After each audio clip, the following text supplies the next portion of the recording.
Good morning.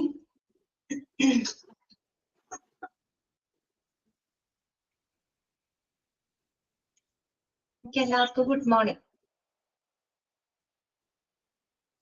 Good morning. Okay. ഇന്നത്തെ class നമുക്ക് start ചെയ്യാം കേട്ടോ. ഓക്കെ, അപ്പൊ നമ്മള് കഴിഞ്ഞ ക്ലാസ്സില് നമ്മൾ പഠിച്ചത് പെർഫോമൻസ് മാനേജ്മെന്റ് പ്രോസസ്സ് വരെയാണ് നമ്മൾ പറഞ്ഞു നിർത്തിയത് കേട്ടോ. പെർഫോമൻസ് മാനേജ്മെന്റ് പ്രോസസ് അല്ല, പെർഫോമൻസ് മാനേജ്മെന്റ് എന്താണ് അവിടെ വരെയാണ് നമ്മൾ പറഞ്ഞു നിർത്തിയത്. നമ്മൾ ആദ്യം മാനേജ്മെന്റ് ഡെവലപ്മെന്റ് എന്താണെന്ന് പഠിച്ചു, പിന്നെ നമ്മൾ പറഞ്ഞത് പെർഫോമൻസ് മാനേജ്മെന്റ് ആണ് കേട്ടോ. അതിന്റെ ആ ഒരു കൺസെപ്റ്റും ഒബ്ജക്റ്റീവ്സും അത്രയും ഭാഗങ്ങളൊക്കെ നിങ്ങൾ വായിച്ചൊക്കെ നോക്കിയായിരുന്നോ? വായിച്ചൊക്കെ നോക്കിയോ എല്ലാവരും? എന്താണ് ഒരു റിപ്ലൈ ഇല്ലാത്തത്? വായിച്ചു നോക്കിയോ എല്ലാവരും? എനിക്ക് ആക്ച്വലി ടെസ്റ്റ് കിട്ടിയത് മെനഞ്ഞാന്നാണ്. നോക്കി അപ്പൊ ഞാൻ ഇതുവരെ ടെസ്റ്റ് ഒന്നും അറ്റൻഡ് ചെയ്തിട്ടില്ലായിരുന്നു. ഇപ്പൊ ചെയ്ത് തുടങ്ങിയിട്ടേ ഉള്ളൂ. ടെക്സ്റ്റ് കിട്ടാത്തത് കൊണ്ടുള്ള ബുദ്ധിമുട്ടുണ്ട്. അത് ശരി ശരി. ഓക്കെ ഓക്കെ, കുഴപ്പമില്ല. അപ്പൊ ശരി, നമുക്ക് ബാക്കിയുള്ള ഭാഗങ്ങൾ കണ്ടിന്യൂ ചെയ്യാം കേട്ടോ. അപ്പൊ ഡെയിലി വായിച്ചു നോക്കിക്കോളൂ കേട്ടോ. വായിച്ചു നോക്കാം, മോക്ക് ടെസ്റ്റുകളൊക്കെ പ്രാക്ടീസ് ചെയ്ത് പോകാം കേട്ടോ. ഇനി എക്സാമിന്റെ സമയമാകുമ്പോൾ നിങ്ങൾക്ക് കുറച്ച് ബുദ്ധിമുട്ടാവും, അതുകൊണ്ടാണ് കേട്ടോ. ഓക്കെ, ഇനി നമുക്ക് നെക്സ്റ്റ് പഠിക്കാനുള്ളത് പെർഫോമൻസ് മാനേജ്മെന്റ് പ്രോസസ്സിനെ പറ്റിയിട്ടാണ് കേട്ടോ. അപ്പൊ ഞാൻ ഓൾ മ്യൂട്ട് കൊടുക്കണം കേട്ടോ. ഓൾ മ്യൂട്ട് ചെയ്യാണ്.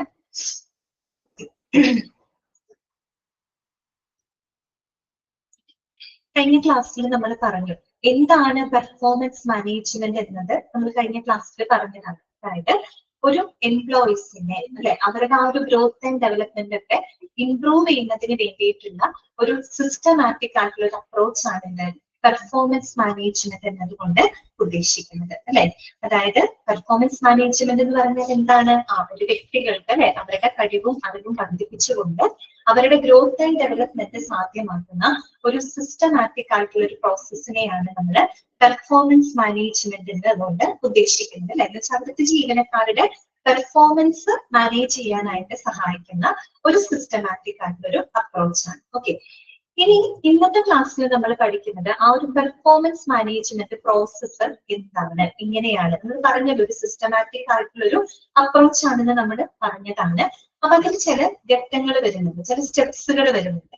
പ്രധാനമായിട്ടും അതിനകത്ത് 4 സ്റ്റെപ്പുകളാണ് വരുന്നത്. ഓക്കെ, പെർഫോമൻസ് മാനേജ്മെന്റ് പ്രോസസ് എന്ന് പറയുമ്പോൾ അതിനകത്ത് 4 സ്റ്റെപ്പുകളാണ് വരുന്നത്. ഇതൊക്കെയാണെന്ന് അറിയോ 4 സ്റ്റെപ്പുകൾ എന്ന് പറഞ്ഞാല്? ഫസ്റ്റ് വൺ പ്ലാനിങ് ആണ് കേട്ടോ. ഫസ്റ്റ് വൺ എന്താണ്? പ്ലാനിങ് ആണ്. സെക്കൻഡ് വൺ വരുന്നത് കോച്ചിങ് ആണ്. Okay, coaching. തേർഡ് വൺ വരുന്നത് റിവ്യൂവിംഗ് ആണ് കേട്ടോ. റിവ്യൂവിംഗ് ആണ്. ആൻഡ് ഫോർത്ത് വൺ വരുന്നത് എന്താണ്? ആക്ഷൻ ആണ്. ഓക്കെ, അപ്പൊ ഇതിന്റെ ഈ ഓരോ ഘട്ടത്തിലും കുറെ സബ് ഡിവിഷൻസുകൾ വരുന്നുണ്ട്. പക്ഷെ മെയിൻ ആയിട്ടുള്ള ഘട്ടങ്ങൾ എന്ന് പറഞ്ഞാല് 4 സ്റ്റെപ്പുകളാണ്. ഇതൊക്കെയാണ് ഒന്നുകൂടെ പറയാണ്. പ്ലാനിങ്, രണ്ടാമത്തത് കോച്ചിങ്, മൂന്നാമത്തത് റിവ്യൂവിംഗ്, നാലാമത്തത് എന്താണ്? ആക്ഷൻ. അങ്ങനെ 4 സ്റ്റേജുകളിലൂടെയാണ് ഈ പറയുന്ന പെർഫോമൻസ് മാനേജ്മെന്റ് പ്രോസസ്സ് മുന്നോട്ട് പോകുന്നത്. ഓക്കെ, ഇനി അതാണ് നമ്മൾ ഡീറ്റെയിൽഡ് ആയിട്ട് പഠിക്കാനായിട്ട് പോകുന്നത്. എങ്കിലും നമുക്ക് ഈ 4 സ്റ്റേജസിനെ പറ്റിയിട്ട് ചെറിയൊരു ഐഡിയ നമുക്ക് ഉണ്ടാക്കിയെടുക്കാം. ഓക്കെ, അത് നമുക്ക് നോക്കിക്കാൻ പറ്റും. അതായത് പ്ലാനിങ് എന്ന് പറഞ്ഞാൽ എന്തായിരിക്കും ഉദ്ദേശിക്കുന്നുണ്ടാവുക? പ്ലാനിങ് എന്ന് പറഞ്ഞാൽ എന്തായിരിക്കും? യെസ്, അതായത് സെറ്റിംഗ് ഗോൾസ് ആൻഡ് ഒബ്ജക്റ്റീവ്സ് അല്ലെ.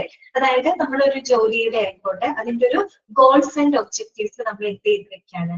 സെറ്റ് ചെയ്ത് വെക്കാണ്. അതാണ് പ്ലാനിങ് എന്നതുകൊണ്ട് ഉദ്ദേശിക്കുന്നത് അല്ലെ.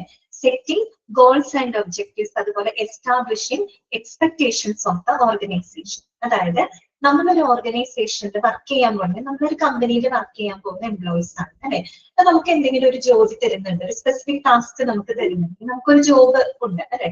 ആ ജോലിയുടേതായ ഗോൾസ് ആൻഡ് ഒബ്ജക്റ്റീവ്സ് ഉണ്ട്. അപ്പൊ നമ്മൾ ആ ജോലി കൊണ്ട് നമ്മൾ ഉദ്ദേശിക്കുന്ന ചില ഗോൾസ് ആൻഡ് ഒബ്ജക്റ്റീവ്സ് ഉണ്ട്, ലക്ഷ്യങ്ങളുണ്ട്. അതോടൊപ്പം തന്നെ നമ്മളിൽ നിന്ന് കമ്പനി അല്ലെ, കമ്പനിക്കും കമ്പനിയുടേതായ ഗോൾസ് ആൻഡ് ഒബ്ജക്റ്റീവ്സ് ഉണ്ട്. അപ്പോ അത് രണ്ടും എന്ത് ചെയ്ത് വെക്കുക? സെറ്റ് ചെയ്ത് വെക്കുക. അതാണ് പ്ലാനിങ് നടക്കുന്നത് കേട്ടോ.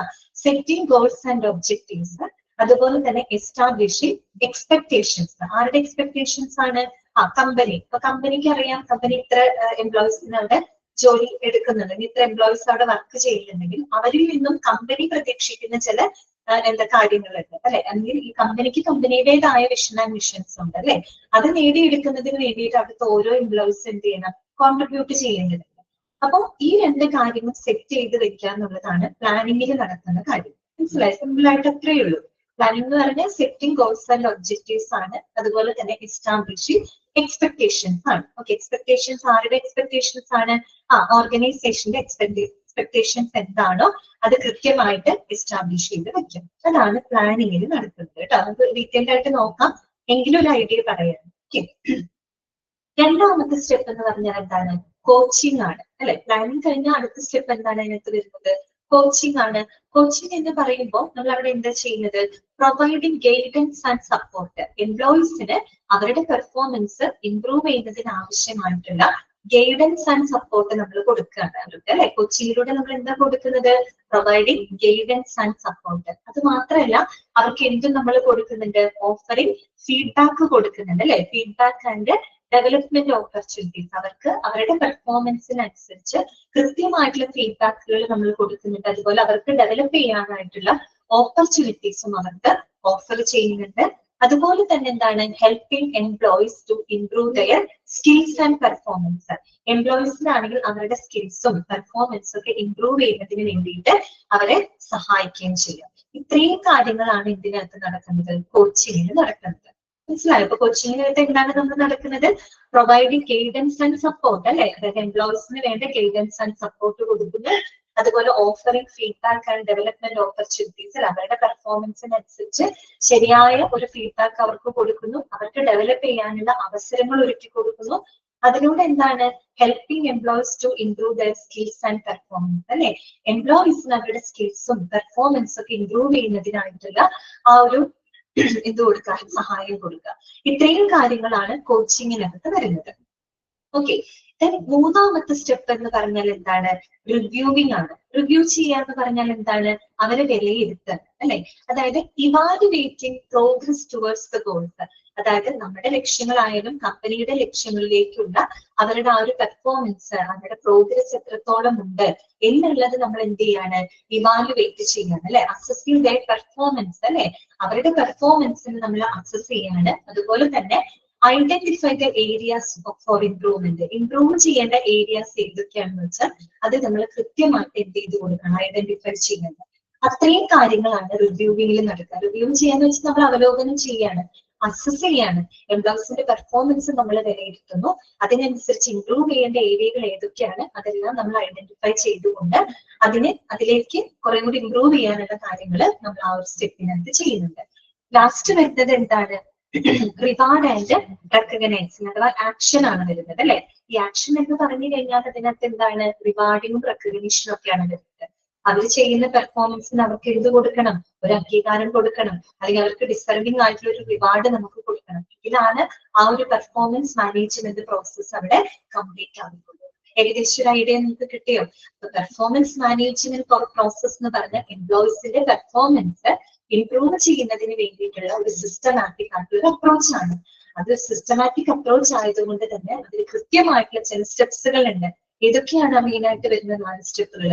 ഒന്ന് പ്ലാനിങ് ആണ്, രണ്ടാമത്തേത് കോച്ചിങ് ആണ്, മൂന്നാമത്തേത് റിവ്യൂവിംഗ് ആണ്, നാലാമത്തേത് ആക്ഷൻ ആണ്. അങ്ങനെ 4 സ്റ്റെപ്പുകളാണ് അതിനകത്ത് വരുന്നത്. ഓക്കെ, ഇപ്പൊ ഏകദേശം നിങ്ങൾക്ക് ഒരു ഐഡിയ കിട്ടിയോ? നമ്മൾ പഠിക്കാൻ പോകുന്ന കാര്യത്തെ പറ്റി നിങ്ങൾക്ക് ഒരു ഐഡിയ കിട്ടിയോ?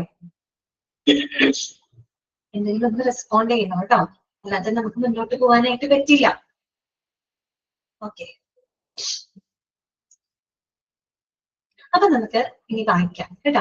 Performance management process.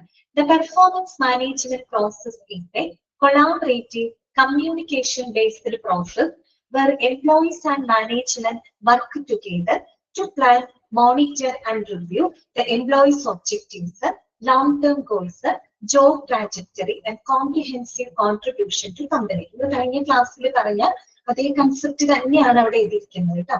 Performance sound പോകുന്നു, ഒരു മിനിറ്റ് കേട്ടോ, ഒരു മിനിറ്റ്.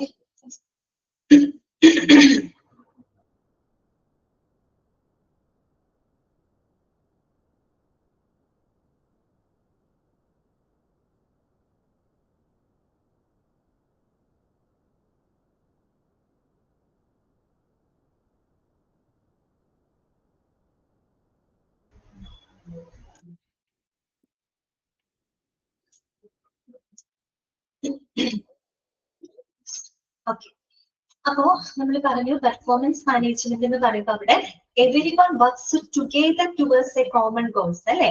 അതായത് ഒരു കോമൺ ആയിട്ടുള്ള പൊതുവായിട്ടുള്ള ചില ലക്ഷ്യങ്ങൾ നേടുന്നതിന് വേണ്ടിയിട്ട് എല്ലാവരും എന്താണ് ഒത്തൊരുമിച്ചുകൊണ്ടാണ് അവിടെ പ്രവർത്തിക്കുന്നത്. ഒരു കമ്പനിയെ സംബന്ധിച്ചാണെങ്കിൽ അവിടുത്തെ ആ ഒരു കമ്പനിയും ആ ഒരു ഓർഗനൈസേഷനും അവിടുത്തെ എംപ്ലോയീസും അവരെല്ലാവരും കൊളാബറേറ്റ് ചെയ്ത് ഒരുമിച്ച് വർക്ക് ചെയ്തുകൊണ്ടാണ് ആ പൊതുവായിട്ടുള്ള ലക്ഷ്യങ്ങൾ അവര് നേടിയെടുക്കുന്നത് അല്ലെ. അതിനെയാണ് പെർഫോമൻസ് മാനേജ്മെന്റ് പ്രോസസ് എന്ന് പറയുന്നത്.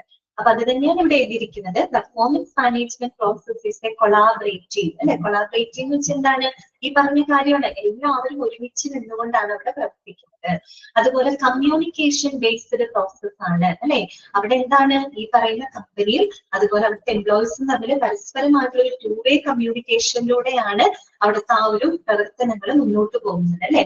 where employees and management work together to plan അല്ലെ. അവിടെ ഈ പറയുന്ന മാനേജ്മെന്റ് ആയിക്കോട്ടെ എംപ്ലോയീസ് ആയിക്കോട്ടെ അവർ ഒരുമിച്ച് വർക്ക് ചെയ്തുകൊണ്ടാണ് അവര് ഒരുമിച്ച് പ്ലാൻ ചെയ്യുന്നു, മോണിറ്റർ ചെയ്യുന്നു. ദെൻ എന്താണ് റിവ്യൂ ദ എംപ്ലോയീസ് ഒബ്ജക്റ്റീവ്സ്. അതുപോലെ എംപ്ലോയീസിന്റെ ലക്ഷ്യങ്ങളൊക്കെ അവലോകനം ചെയ്ത് അവരുടെ ലക്ഷ്യങ്ങൾ എന്ന് പറയുമ്പോൾ അതിൽ ഷോർട്ട് ടേം ആയിട്ടുള്ള ഗോൾസ് ഉണ്ടായിരിക്കും, ലോങ് ടേം ആയിട്ടുള്ള ലക്ഷ്യങ്ങൾ ഉണ്ടായിരിക്കും അല്ലെ.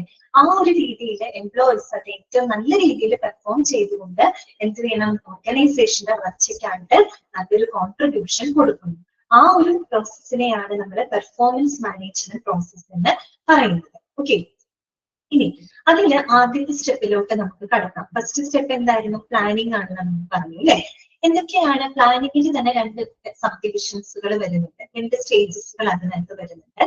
ഒന്ന് ഡിഫൈനിങ് സ്റ്റേജ് ആണ്, 2 ഫീഡ്ബാക്ക് സ്റ്റേജ് ആണ്. ഇതൊക്കെയാണ് ഡിഫൈനിങ് സ്റ്റേജും ഫീഡ്ബാക്ക് സ്റ്റേജും. ഓരോന്ന് എന്താ നോക്കാം.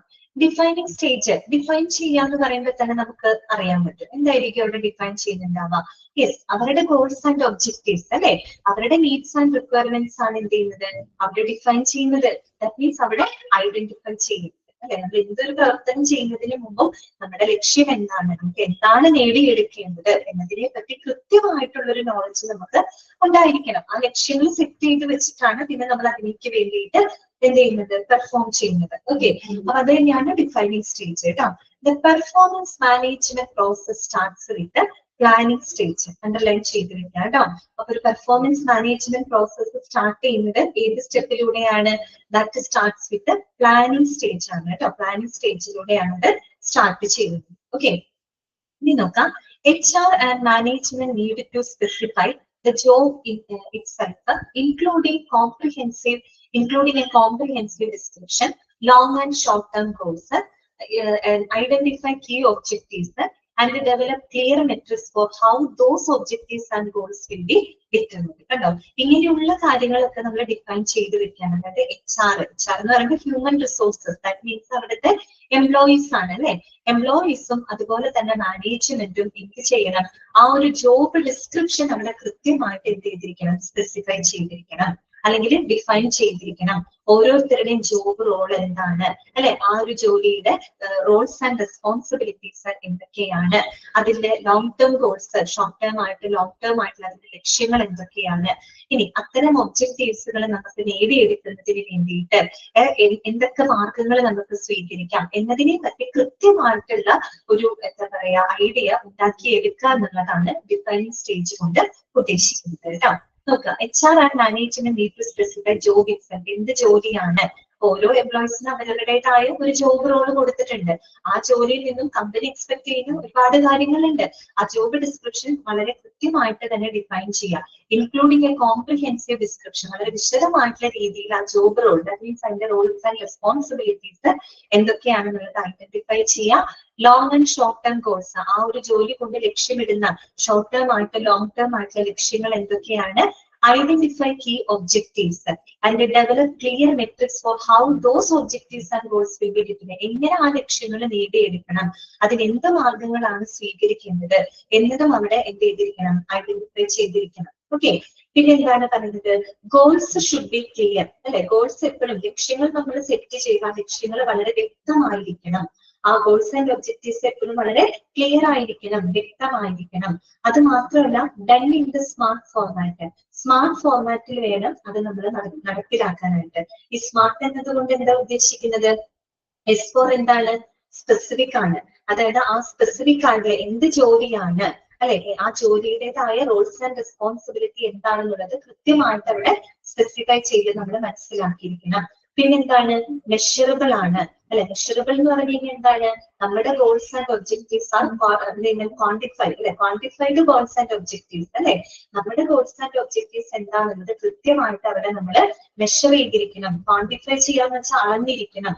എന്ന് പറഞ്ഞാൽ എന്താ ഉദ്ദേശിക്കുന്നത്? നമ്മുടെ ഗോൾസ് ആൻഡ് ലക്ഷ്യങ്ങൾ അളക്കുക എന്ന് പറഞ്ഞാൽ എന്താ ഉദ്ദേശിക്കുന്നത്? നമ്മുടെ ലക്ഷ്യങ്ങൾ സെറ്റ് ചെയ്ത് കഴിഞ്ഞാൽ അതിലേക്ക് എത്തുന്നതിന് വേണ്ടിയിട്ട് നമ്മുടെ പ്രോഗ്രസ് എത്രത്തോളം ഉണ്ട്, ആ ഒരു ലക്ഷ്യങ്ങളിലേക്കുള്ള നമ്മുടെ പ്രോഗ്രസ് എത്രത്തോളം ഉണ്ട് എന്നുള്ളത് കൃത്യമായിട്ട് ട്രാക്ക് ചെയ്യാന്നാണ് അവിടെ ഉദ്ദേശിക്കുന്നത്. Okay, measurable. Okay, attainable. Attainable എന്ന് പറഞ്ഞാൽ എന്താണ്?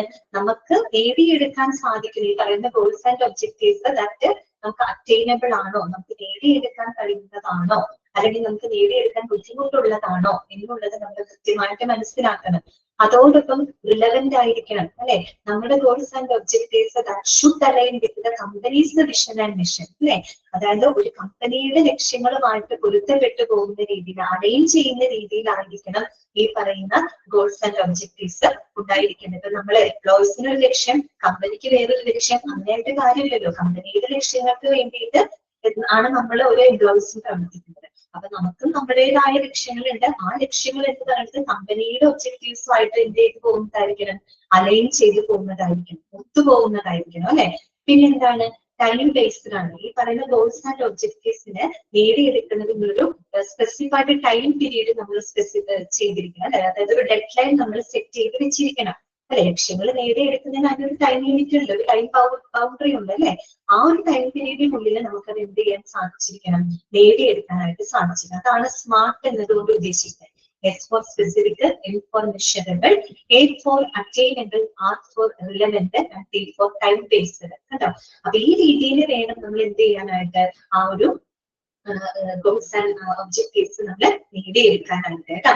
And clear performance standards should be set. അതുപോലെ തന്നെ കൃത്യമായിട്ടുള്ള പെർഫോമൻസ് സ്റ്റാൻഡേർഡുകൾ നമ്മൾ എന്ത് ചെയ്തിരിക്കണം? സെറ്റ് ചെയ്തിരിക്കണം. ഓക്കെ, അത്രയേ ഉള്ളൂ. അപ്പൊ ഡിഫൈനിങ് സ്റ്റേജ് എന്ന് പറഞ്ഞാൽ എന്താണ്? നമുക്ക് നേടിയെടുക്കേണ്ട ലക്ഷ്യങ്ങൾ എന്താണെന്നുള്ളത് നമ്മൾ സെറ്റ് ചെയ്ത് വെക്കുന്നു. അത്രയേ ഉള്ളൂ. എങ്ങനെയൊക്കെ നമുക്കത് നേടിയെടുക്കാന്നുള്ളത് സെറ്റ് ചെയ്ത് വെക്കുകയും അത് വളരെ സ്മാർട്ട് ആയിട്ടുള്ള രീതിയിൽ നമുക്കത് നടപ്പിലാക്കുകയും ചെയ്യുന്നു. ഓക്കെ, ക്ലിയർ ആയോ നിങ്ങൾക്ക്? ഡിഫൈനിങ് സ്റ്റേജ് മനസ്സിലായോ? ഐഡിയ കിട്ടിയോ നിങ്ങൾക്ക്? ഓക്കെ ആണോ? അടുത്തത് കേട്ടോ, നെക്സ്റ്റ് വരുന്നതാണ് എന്ത്? ഫീഡ്ബാക്ക് സ്റ്റേജ് കേട്ടോ. എന്താണ് ഫീഡ്ബാക്ക് സ്റ്റേജ്? അപ്പൊ ആദ്യത്തെ ഡിഫൈനിങ് സ്റ്റേജിൽ നമ്മൾ ഗോൾസ് ആൻഡ് ഒബ്ജക്റ്റീവ്സ് സെറ്റ് ചെയ്തിരുന്നു. രണ്ടാമത്തെ സ്റ്റെപ്പ് എന്താണ്? ഫീഡ്ബാക്ക് സ്റ്റേജ് ആണ്. എന്താണ് ഫീഡ്ബാക്ക് സ്റ്റേജിൽ പറയുന്നത്? Once management has finished the specifying stage, employees should have the opportunity to give the input on this material. അല്ലെ. അപ്പൊ ആദ്യത്തേല് നമ്മൾ ആ ഗോൾസ് ആൻഡ് ഒബ്ജക്റ്റീവ്സ് സ്പെസിഫൈ ചെയ്ത് കഴിഞ്ഞാൽ, ആ ഒരു സ്റ്റേജ് കഴിഞ്ഞു കഴിഞ്ഞാൽ പിന്നെ എന്ത് ചെയ്യാം? എംപ്ലോയീസിന് അവർക്ക് അവരുടെ മാക്സിമം ഇൻപുട്ട് അവർക്ക് എന്താണ് കൊടുക്കാനുള്ള ഒരു ഓപ്പർച്യൂണിറ്റിയാണ് ഫീഡ്ബാക്ക് സ്റ്റേജ് എന്നതുകൊണ്ട് ഉദ്ദേശിക്കുന്നത്. ഇനി എന്ത് ചെയ്യാം? എംപ്ലോയീസിന് അവരുടെ മാക്സിമം ഇൻപുട്ട് എടുത്തുകൊണ്ട് അവർക്ക് എന്ത് ചെയ്യാം? ആ ഒരു വർക്കിലേക്ക് അവർക്ക് പ്രവേശിക്കാം. അതാണ് ഫീഡ്ബാക്ക് സ്റ്റേജ് എന്നതുകൊണ്ട് ഉദ്ദേശിക്കുന്നത് കേട്ടോ. They are the one doing their job and they will have a key insight into what skills, competencies and goals will most efficiently contribute to company goal achievement കേട്ടോ. അപ്പൊ നമുക്കറിയാം ഈ എംപ്ലോയീസ് എന്ന് പറയുമ്പോൾ അവർ ആ ഒരു ജോലിയിൽ പ്രവേശിക്കുന്നതിന് മുമ്പ് അവർക്ക് കൃത്യമായിട്ടുള്ള ഒരു അറിവ് ഉണ്ടായിരിക്കണം അല്ലെ.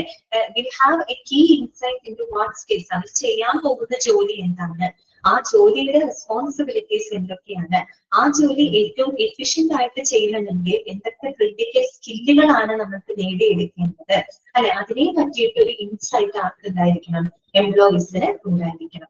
സെറ്റ് മാത്രമല്ല competencies and goals that will most efficiently contribute a company goal attainment. അതായത് ഒരു കമ്പനിയിലെ ലക്ഷ്യങ്ങളിലേക്ക് നിറവേറ്റാൻ ലക്ഷ്യങ്ങളെ നേടിയെടുക്കുന്നതിന് വേണ്ടിയിട്ട് എന്തൊക്കെ കോമ്പിറ്റൻസീസ് എന്തൊക്കെ സ്കില്ലുകൾ എന്തൊക്കെ കോമ്പിറ്റൻസീസ് ആൻഡ് ഗോൾസുകളാണ് ഉണ്ടായിരിക്കേണ്ടത് അല്ലെങ്കിൽ നമ്മൾ ഇംപ്രൂവ് ചെയ്യേണ്ടത് എന്നതിനെ പറ്റി എന്താണ് എംപ്ലോയീസിന് വ്യക്തമായിട്ടുള്ള അറിവ് അവിടെ ഉണ്ടാക്കിയെടുക്കണം. അതാണ് എന്ത് ഫീഡ്ബാക്ക് സ്റ്റേജ് എന്നതുകൊണ്ട് ഉദ്ദേശിക്കുന്നത്. അത് ഉണ്ടാക്കിയെടുത്തിട്ട് അവർ എന്ത് ചെയ്യാം, മാക്സിമം ഇൻപുട്ട് അതിലേക്ക് കൊടുക്കാം. മാക്സിമം ഇൻപുട്ട് അവർക്ക് കൊടുക്കണമെങ്കിൽ അവർക്ക് അതിന് വേണ്ട സ്കില്ലുകളും മറ്റു കോമ്പിറ്റൻസിയും എല്ലാം അവർ എന്ത് ചെയ്തെടുക്കണം, ഇംപ്രൂവ് ചെയ്ത് അവര് എടുക്കും. അതാണ് എന്ത് ഫീഡ്ബാക്ക് സ്റ്റേജ് എന്ന് പറയുന്നത്. മൂന്നാമത്തെയാണ് എന്ത് അപ്രൂവൽ സ്റ്റേജ് ആണ്. അപ്രൂവൽ സ്റ്റേജ് എന്ന് പറഞ്ഞാൽ എന്താണ്, management and employees both agree to the definition of the role, goals and objectives.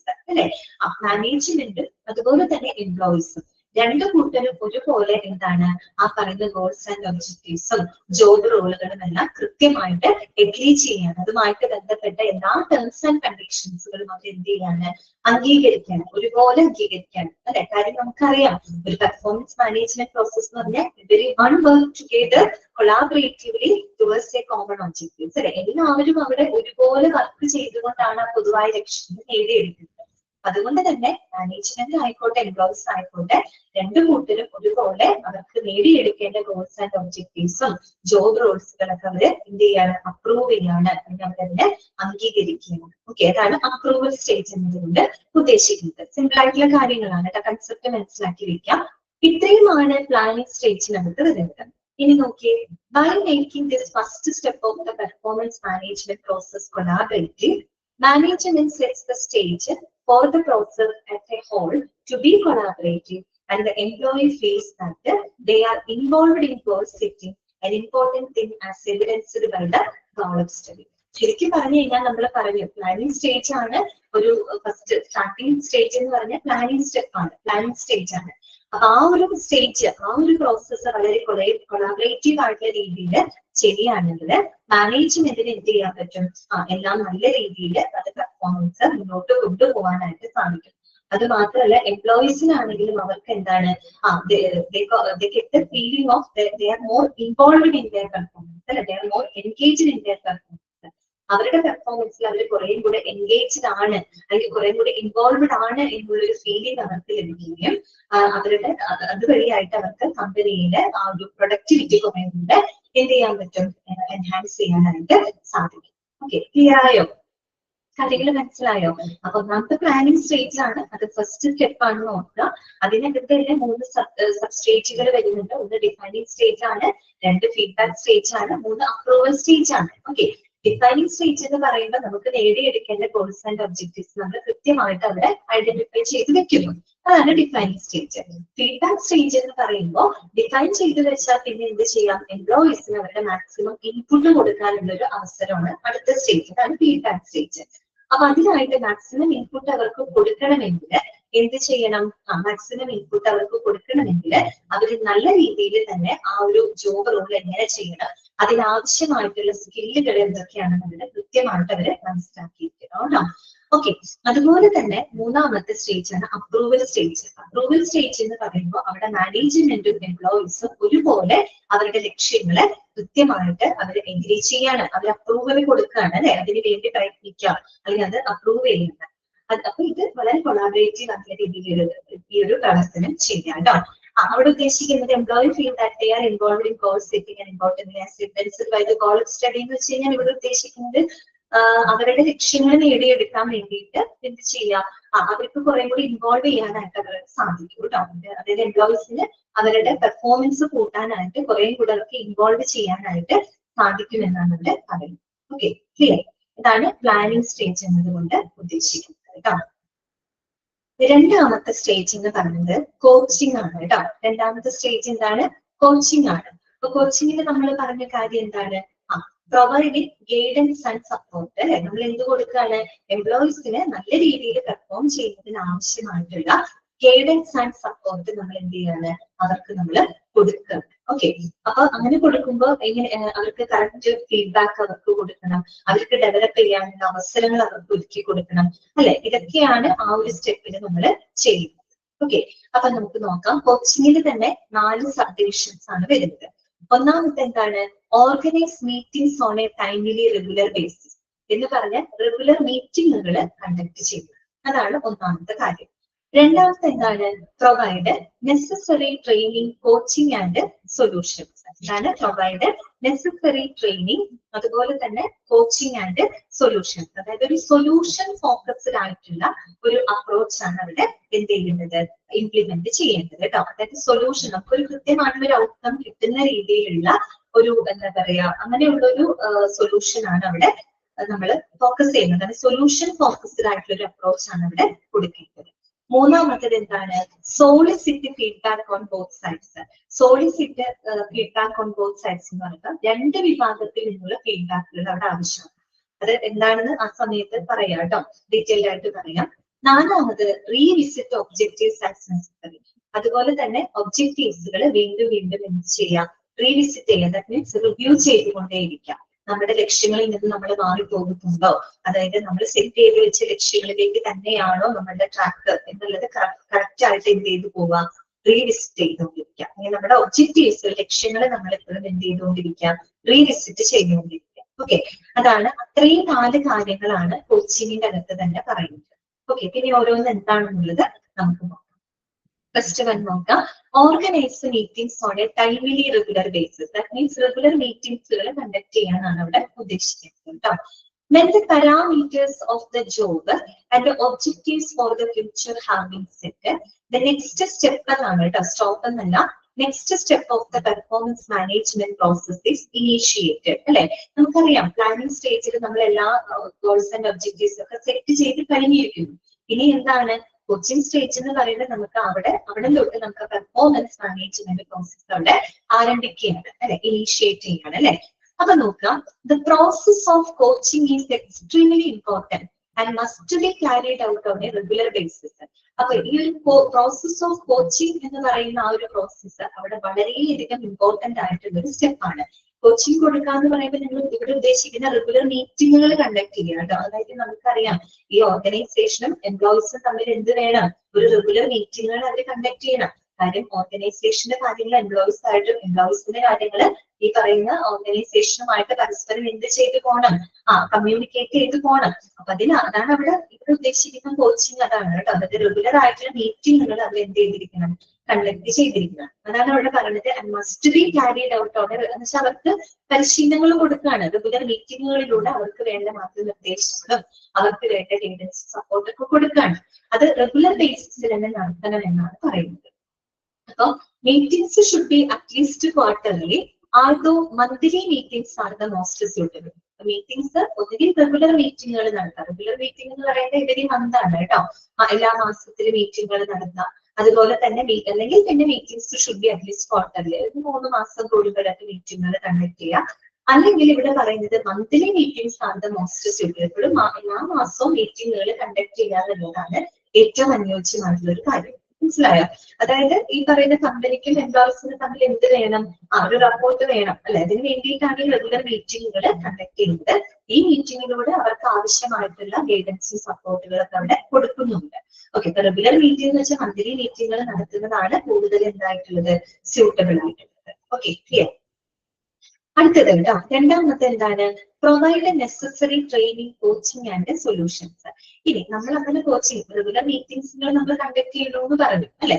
ഇനി അങ്ങനെ നമ്മൾ മീറ്റിംഗ്സുകൾ കണ്ടക്ട് ചെയ്യുമ്പോൾ, കോച്ചിങ് കൊടുക്കുമ്പോൾ എപ്പോഴും ഒരു സൊല്യൂഷൻ ഫോക്കസ്ഡ് ആയിട്ടുള്ള ഒരു കോച്ചിങ് ആണ് അവിടെ നമ്മൾ ഉദ്ദേശിക്കുന്നത്. ഒരു സൊല്യൂഷൻ കിട്ടണം, അല്ലെങ്കിൽ നല്ലൊരു ഔട്ട്കം ഉണ്ടാവുന്ന രീതിയിലുള്ള ഒരു കോച്ചിങ് അല്ലെങ്കിൽ ഒരു ഗൈഡൻസ് ആണ് നമ്മൾ ഇവിടെ കൊടുക്കുന്നത്. ഓക്കെ, അതിനെ പറ്റിയാണ് അവിടെ പറയുന്നത് കേട്ടോ. These meetings should concentrate on solutions and coaching opportunities rather than punitive measures for lackluster performance. എന്താണ് അവിടെ ഉദ്ദേശിക്കുന്ന കൺസെപ്റ്റ് എന്താണെന്ന് അറിയോ? അതായത് നമ്മൾ പറഞ്ഞു ഇത്തരം മീറ്റിംഗ്സുകൾ എന്ന് പറയുമ്പോൾ കൂടുതലും സൊല്യൂഷൻസിനെ കോൺസെൻട്രേറ്റ് ചെയ്യുന്നത്, അല്ലെങ്കിൽ കൂടുതൽ അവർക്ക് കോച്ചിങ് ഓപ്പർച്യൂണിറ്റീസ്, കോച്ചിങ് അവസരങ്ങൾ കൊടുക്കുന്ന രീതിയിലുള്ള മീറ്റിങ്ങുകൾ ആയിരിക്കണം അവിടെ കണ്ടക്ട് ചെയ്യുന്നത്. അല്ലാതെ ഇപ്പൊ പറയാം, നമ്മളിപ്പോ ഒരു എംപ്ലോയിയുടെ പെർഫോമൻസ് ഇംപ്രൂവ് ചെയ്യുന്നതിന് വേണ്ടിയിട്ടാണ് നമ്മൾ ഈ കാര്യങ്ങൾ ചെയ്യുന്നത്. ഇപ്പൊ ഒരു എംപ്ലോയീസിന്റെ പെർഫോമൻസ് മോശമായിരിക്കട്ടെ അപ്പൊ നമ്മൾ അവരെ ഒന്നുകിൽ അവരെ എന്ത് ചെയ്യാം, അവര് പരിഹസിക്കുക, അല്ലെങ്കിൽ അവരെ എന്താ പനിറ്റി മീൻസ് പനിഷ്യബിൾ ആയിട്ടുള്ള രീതിയിൽ അല്ലെ, അല്ലെങ്കിൽ അവര് നിരാശപ്പെടുത്തുന്ന രീതിയിൽ, അല്ലെങ്കിൽ അവരോട് ഒരു പനിറ്റീവ് ആയിട്ടുള്ള രീതിയിൽ, മീൻസ് അവരൊരു ശിക്ഷിക്കുന്ന രീതിയിലുള്ള ഒരു ആറ്റിറ്റ്യൂഡ് അല്ല അവിടെ എടുക്കുന്നത്. പകരം എന്താണ്, അവരുടെ പോരായ്മകൾ എന്താണോ അത് മനസ്സിലാക്കി അത് കുറേയും കൂടി ഇംപ്രൂവ് ചെയ്യുന്ന തരത്തിലുള്ള ഒരു സൊല്യൂഷനാണ് നമ്മൾ അവിടെ ഉദ്ദേശിക്കുന്നത്. മനസ്സിലായി? കാരണം പെർഫോമൻസ് കുറഞ്ഞു, മോശമായി എന്ന് കരുതിയിട്ട് അയാൾ അതിന് മാറ്റിയോ അല്ലെങ്കിൽ അയാളോട് മോശമാക്കിയ രീതിയിൽ ബിഹേവ് ചെയ്യുകയോ അല്ല അവിടുത്തെ സൊല്യൂഷൻ. പകരം അവർക്ക് ഓക്കെ, അവരുടെ പെർഫോമൻസ് മോശമായി എങ്കിലും എന്താണ്, അവർക്ക് ഇംപ്രൂവ് ചെയ്യേണ്ട ഏരിയ ഏതാണെന്ന് മനസ്സിലാക്കിക്കൊണ്ട് അതിനനുസരിച്ചിട്ടുള്ള ഒരു കോച്ചിങ് കൊടുക്കുക എന്നുള്ളതാണ് അവിടെ ഉദ്ദേശിക്കുന്നത്. ഓക്കെ, അതാണ് ആ സെന്റൻസ് കൊണ്ട് ഉദ്ദേശിക്കുന്നത് കേട്ടോ. These meetings should concentrate on solution and coaching opportunities rather than punitive measures or lackluster performance. Okay. If accountability is made into a negative, then employees will avoid rather than being honest about where they are struggling. Okay, നിങ്ങൾക്ക് ആ ഒരു concept മനസ്സിലാക്കുക. ആ solution നല്ല രീതിയിലുള്ള ഒരു solution ഉണ്ടാവുന്ന തരത്തിലുള്ള ഗൈഡൻസ് ആൻഡ് സപ്പോർട്ട് അവർക്ക് കൊടുക്കുക. അങ്ങനെ കൊടുത്തില്ല എന്നുണ്ടെങ്കിൽ ഒരു ഓർഗനൈസേഷന്റെ ഭാഗത്ത് നിന്ന് അങ്ങനെ ഒരു സൊല്യൂഷൻ അല്ല അവർ കൊടുക്കുന്നതെങ്കിൽ, നെഗറ്റീവ് സെൻസിലാണ് അവർ ചെയ്യുന്നതെങ്കിൽ തീർച്ചയായിട്ടും അവിടെ എംപ്ലോയീസിന് എന്ത് സംഭവിക്കും, എംപ്ലോയീസ് കുറേ കൂടെ അവര് ബുദ്ധിമുട്ടിലാവും. എംപ്ലോയീസിനെ സംബന്ധിച്ച് അവർക്ക് നല്ല രീതിയിൽ പെർഫോം ചെയ്യാൻ പറ്റുമോ? ഇല്ല. അവർക്ക് നേരിടേണ്ടി വരുന്ന സ്ട്രഗിൾസുകൾ എല്ലാം തന്നെ അവർ എന്ത് ചെയ്ത് വെക്കും, ഹൈഡ് ചെയ്ത് വെക്കും. പേടിച്ചിട്ട് അവർ എന്ത് ചെയ്ത് വെക്കും, ഹൈഡ് ചെയ്ത് വെക്കും. അങ്ങനെയാണോ ചെയ്യേണ്ടത്? അല്ല. അവർക്ക് എന്തൊക്കെ പോരായ്മകളുണ്ട് അത് മനസ്സിലാക്കാം. അത് ഇംപ്രൂവ് ചെയ്യാനുള്ള ഗൈഡൻസ് ഓർഗനൈസേഷന്റെ ഭാഗത്ത് നിന്ന് ചെയ്തിരിക്കണം. അല്ലാതെ അവരൊരിക്കലും തളർത്തുന്ന തരത്തിലോ അല്ലെങ്കിൽ ഒരു കണക്റ്റീവ് ആയിട്ടുള്ള മെഷേഴ്സോ അല്ല അവരുടെ എതിരെ എടുക്കുന്നത്. അങ്ങനെ ചെയ്യുകയാണെങ്കിൽ എംപ്ലോയീസിന് ഒരു കാരണവശാലും അവർക്ക് നല്ല രീതിയിൽ പെർഫോം ചെയ്യാൻ പറ്റില്ലെന്ന് മാത്രമല്ല, അവർ സ്ട്രഗിൾ ചെയ്യുന്ന കാര്യങ്ങൾ അവരൊരിക്കലും ഹോണസ്റ്റ് ആയിട്ട് പുറത്തോട്ട് പറയില്ല. അവരെന്ത് ചെയ്ത് വെക്കും, അവര് ഹൈഡ് ചെയ്ത് വെക്കും. അങ്ങനെ അവരുടെ പെർഫോമൻസ് കുറഞ്ഞു കഴിഞ്ഞാൽ അതെന്തിനെ ബാധിക്കും, കമ്പനിയുടെ പ്രൊഡക്ടിവിറ്റിയെ ബാധിക്കും. മനസ്സിലായത്? അതാണ് അവിടെ ഉദ്ദേശിക്കുന്നത് കേട്ടോ. In certain cases management training in this area can be really helpful to an organization. അത്തരത്തിലുള്ള സാഹചര്യങ്ങളിൽ മാനേജ്മെന്റ് ട്രെയിനിങ് കുറേ കൂടെ നല്ലതായിരിക്കും. മാനേജ്മെന്റ് ട്രെയിനിങ് എന്ന് പറഞ്ഞാൽ മാനേജേഴ്സിന് ട്രെയിനിങ് കൊടുക്കുക. മാനേജേഴ്സ് എന്ന് പറയുമ്പോൾ ഒരു കമ്പനിയെ റെപ്രസെന്റ് ചെയ്യുന്ന ആളുകളാണ്. അവരാണ് എംപ്ലോയീസിന് എന്ത് കൊടുക്കുന്നത്, നല്ലൊരു വർക്ക് എൻവയോൺമെന്റ് കൊടുക്കുന്നത്. അപ്പൊ മാനേജേഴ്സിന് എന്ത് കൊടുക്കുക, മാനേജ്മെന്റ് ട്രെയിനിങ് കൊടുക്കുക. അതായത് കമ്പനിയുടെ ഭാഗത്ത് നിന്ന് ഒരു കമ്പനി ഒരു എംപ്ലോയിയുടെ പെർഫോമൻസ് ഇംപ്രൂവ് ചെയ്യാനായിട്ട് ഏത് രീതിയിലാണ് അവർ പെരുമാറേണ്ടത് എന്നതിനെ പറ്റിയിട്ട് മനസ്സിലാക്കാൻ അവർക്ക് എന്ത് കൊടുക്കുക, മാനേജ്മെന്റ് ട്രെയിനിങ് കൊടുക്കുക എന്നുള്ളത് ഇത്തരം സന്ദർഭങ്ങളിൽ വളരെ ഹെൽപ്ഫുൾ ആയിരിക്കും എന്നാണ് പറയുന്നത്. ഓക്കെ, ക്ലിയർ ആയോ? നിങ്ങൾ അവിടെ വരെ ഒന്ന് ജസ്റ്റ് ഒന്ന് വായിച്ചു നോക്കൂ. കേട്ടോ. ഈ 2 സ്റ്റേജസ് ആണ് നമ്മൾ പറഞ്ഞത്. ഓക്കെ, അതൊന്ന് വായിച്ചു നോക്കി.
ഓക്കെ, ക്ലിയർ ആണ് അത്രയും ഭാഗങ്ങള്?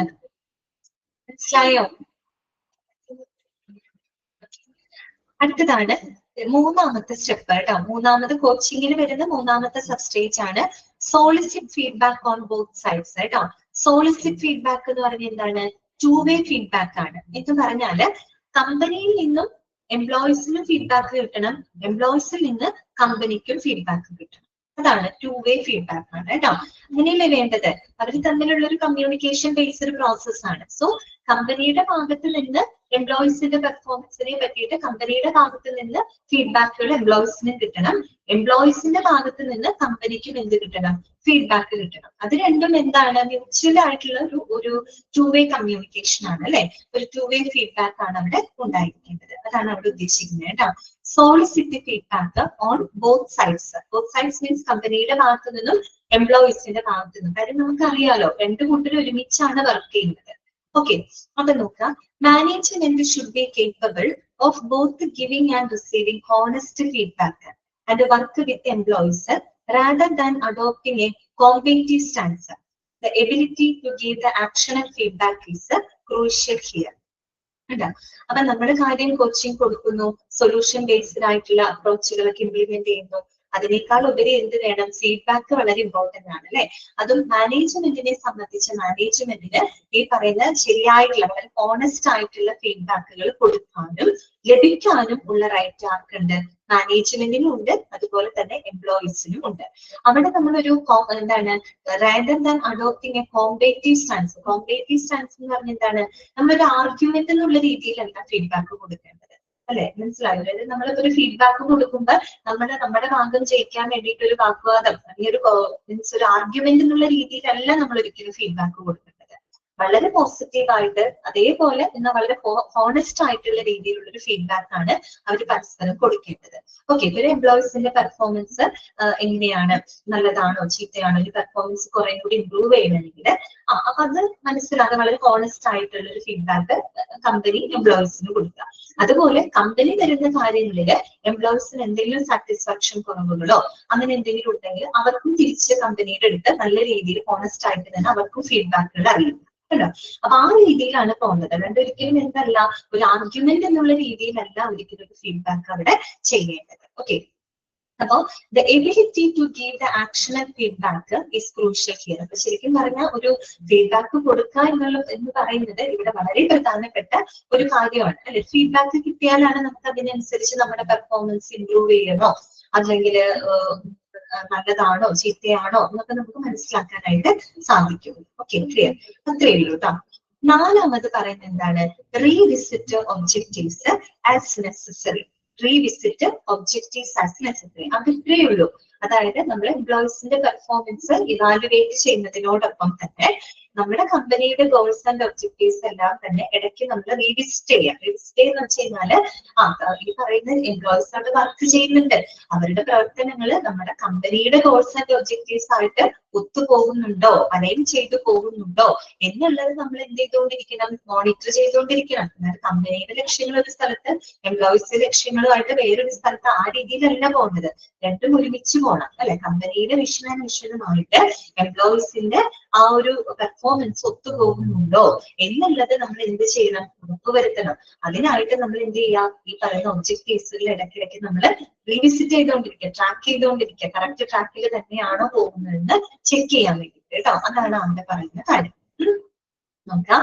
As the performance management process carries on, management should revisit objectives to see if corrections should be made, as well as pay attention to career development opportunities for the employees. കണ്ടോ?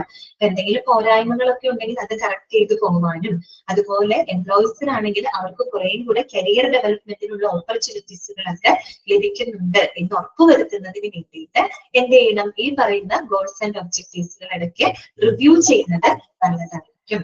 Okay, പിന്നെന്താണ്? This step consists of reviewing the overall performance of the employee. അപ്പൊ ഈ ഒരു step എന്ന് പറയുമ്പോൾ അതിലെന്താണ്? this step consists of reviewing overall performance of the employee. എംപ്ലോയിയുടെ overall ആയിട്ടുള്ള ഒരു പെർഫോമൻസ് നമ്മൾ എന്ത് ചെയ്യുന്നുണ്ട്? അവിടെ റിവ്യൂ ചെയ്യുന്നുണ്ട്. അതുപോലെ how well the process itself worked, എങ്ങനെയാണ് ആ പെർഫോമൻസ് മാനേജ്മെന്റ് പ്രോസസ് നല്ല രീതിയിൽ മുന്നോട്ട് പോകുന്നുണ്ടോ. And it also includes that reward, അതിൽ റിവാർഡുകളും ഉൾപ്പെടുന്നുണ്ട്. അതായത് നല്ല പെർഫോമൻസ് കാഴ്ചവെക്കുന്നവർക്ക് നമ്മൾ നല്ല റിവാർഡുകൾ കൊടുക്കണം അല്ലെ? അല്ലെങ്കിൽ അവർക്ക് വേണ്ട സജഷൻസ് കൊടുക്കണം. അതും അതിന്റെ ഭാഗമാണ്.